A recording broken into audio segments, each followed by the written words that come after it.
Hi folks, I'm just going to do a really short run through of motivation theory for you. If you are also in Edit 6400, this is going to be really familiar to you right at the beginning, but this is the short version. So, one of the best known models of motivation is the expectancy by value model of motivation. An important thing to realize here is that motivation is not just a quantity.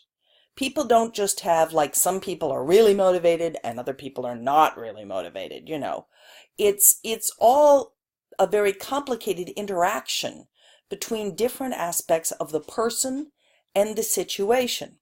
And so here are 10 factors that research has identified that have a really big impact on motivation in any particular situation. So, they come in two big groups, expectancy and value. So this model is called the expectancy by value model of motivation. And you will notice that time sign right here in the middle. That's really important because the time sign means is that if your expectancy of being able to do a task is 0, it doesn't matter how valuable the task is. You know, we would all love to make $1 million tomorrow, but most of us are not trying to do that because we don't expect to be able to do it. Likewise, if the value of something is 0, it doesn't matter whether you're sure you can do it. This is a mistake teachers make all the time. They take kids who are gifted kids and they say, Johnny, I know you can do this math. Just go ahead and do it. You know, this is going to be easy for you. Well, Johnny already knows that. He has high expectancy.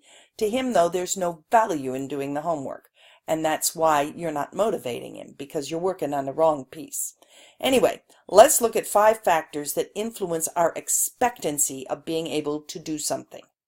Okay, and when I talk about doing a task, what I mean is something that takes some effort. I'm not talking about eating chocolate cake here.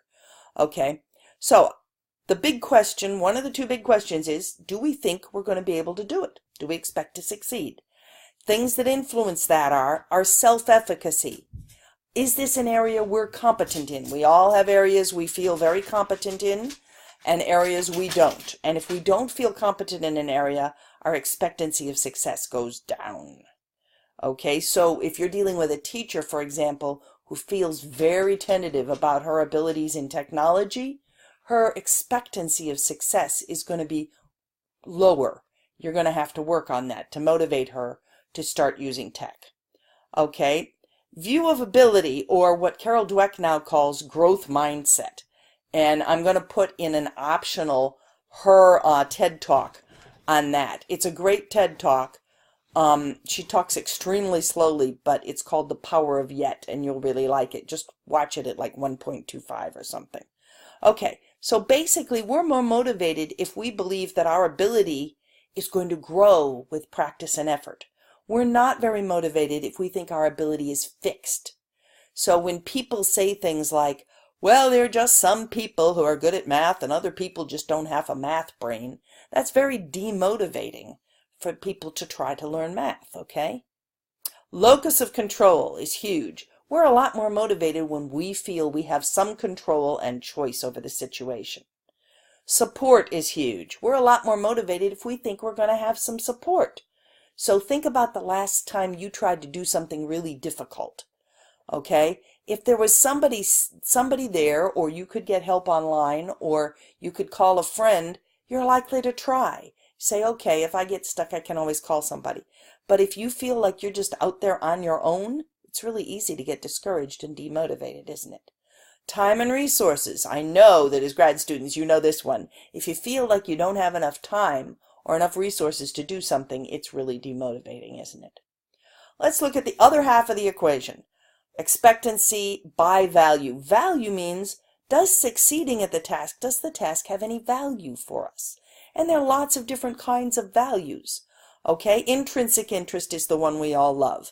People are really motivated to do things that fascinate them. If you love football, you're motivated to do a lot to go watch football, okay? Also, things can be not just personally interesting, like if you really like football or you really like science fiction or whatever. They can be situationally interesting. The human being is hardwired to find certain things interesting. Movement interests us, novelty interests us.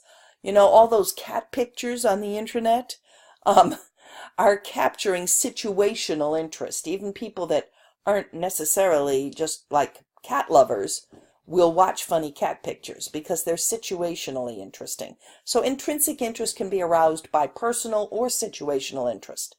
Utility value is a huge piece of value. Some people would call this extrinsic motivation, but it's not. It doesn't have to be extrinsic. Okay? For example, if you think that what you are doing or what you are learning, if it's a learning task, is going to be really useful to you in the future, you will put up with a lot to learn that. You are very motivated. If you think that they're making you go through something you're never going to use, then you're not motivated. So think about the kid who hates reading but reads his way through a motorcycle repair manual because he wants to be able to fix his motorcycle. Okay? Think about why you do most of what you do every day.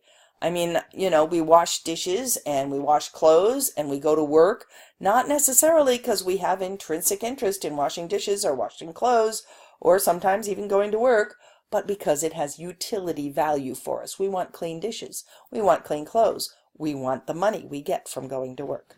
Self-image is another huge motivation. And it's also something that can really lower the value of something. If something threatens our self-image or contradicts our self-image, we're not very motivated. Okay? So, for example, a guy who has, you know, who is being asked to play Barbies with his little girl, probably loves his little girl, but playing Barbies might be a bit of a self-image breaker, you know? Not too motivated there. Much rather throw the ball around. I'm sorry, not trying to be gender stereotypical here.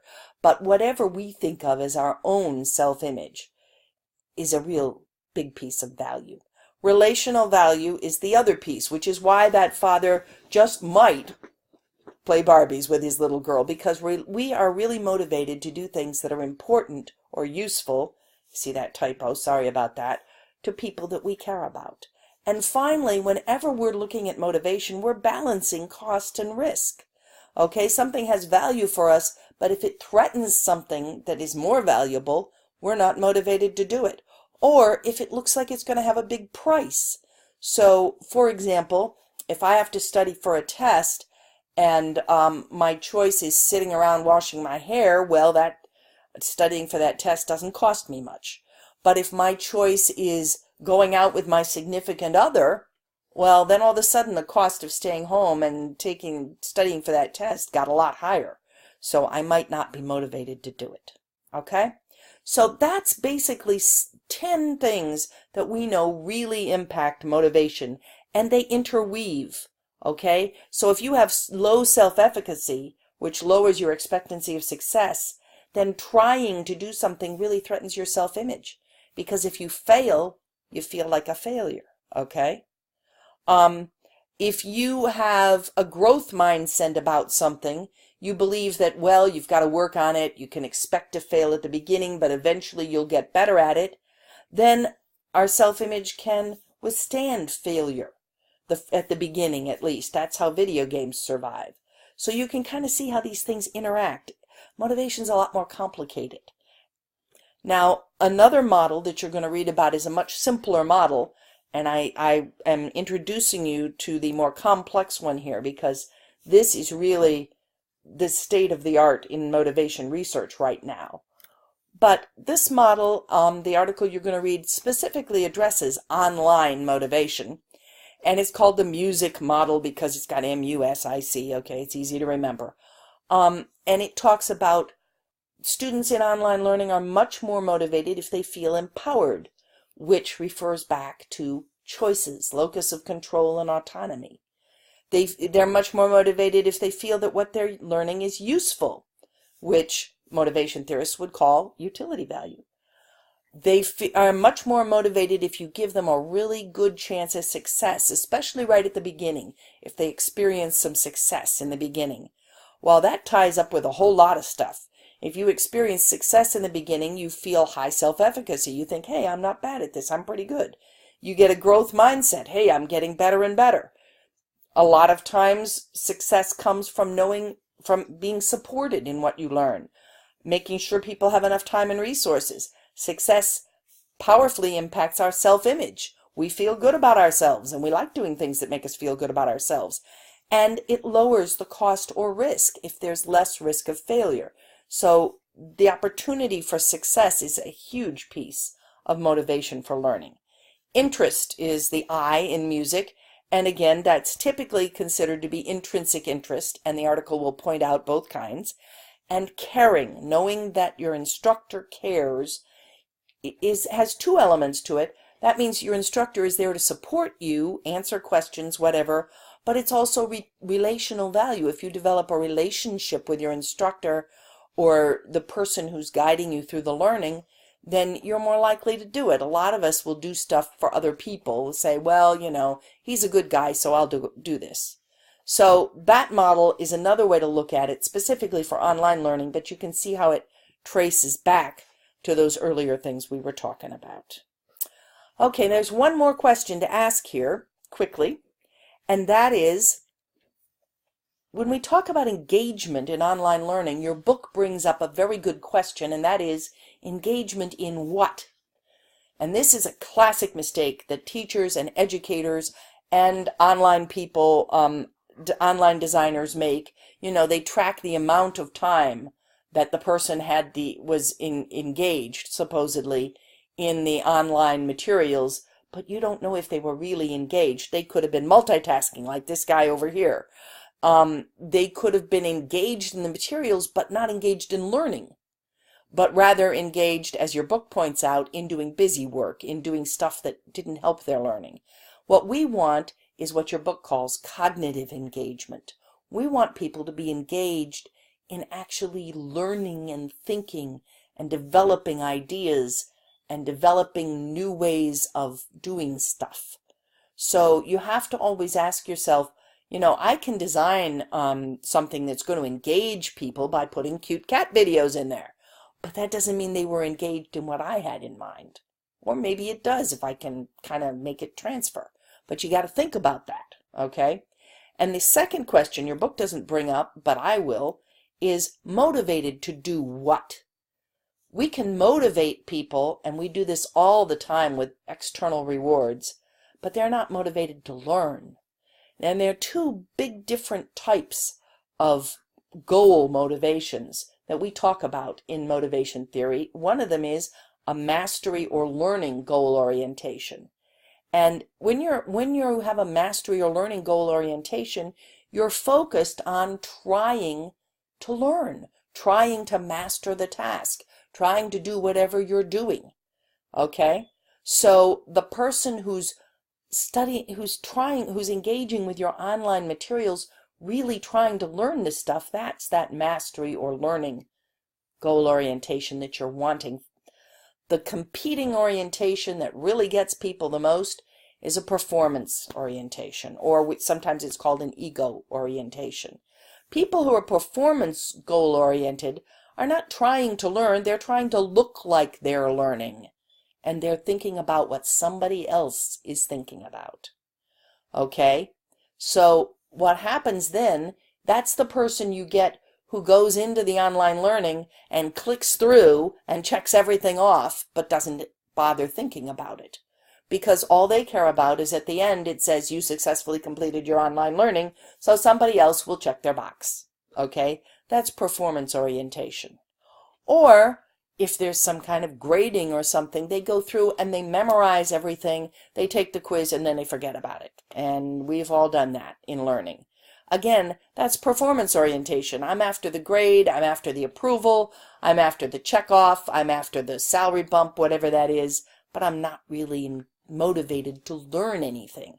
The only way people get motivated to learn something is if that thing has value to them, and if they believe that they can learn it. And that takes us all the right back to expectancy by value. Okay, so for today, for this week rather, after you've read the stuff you're going to read and everything, what I want you to do is post to the discussion board just a written, thoughtful reflection on one or two big issues you think you're going to have to deal with in terms of motivating, engaging your learners in your design project. And I really want you to be analytic about this. And in the instructions, I've given some good examples of analysis. But what I'm talking about is, don't just say, as I have to say we all so often do, we say, well, my learners just aren't motivated to blank. Well, that's nice, but why aren't they? The whole purpose of this week is to help you think more deeply about why people might not be motivated. People have reasons for what they do. People are just not, oh, they're not motivated because somehow they lack this incredible quality called motivation. If you could see them playing their fantasy football or playing with their little girl or who knows what, doing whatever they really care about, oh, they would be motivated. There's not people in the world with no motivation. The thing is that they're not motivated to engage in the learning that you want them to do, maybe. And you need to start thinking about why that could be, because you can't fix it until you figure out why it is. Okay, so that's it for this week. Bye.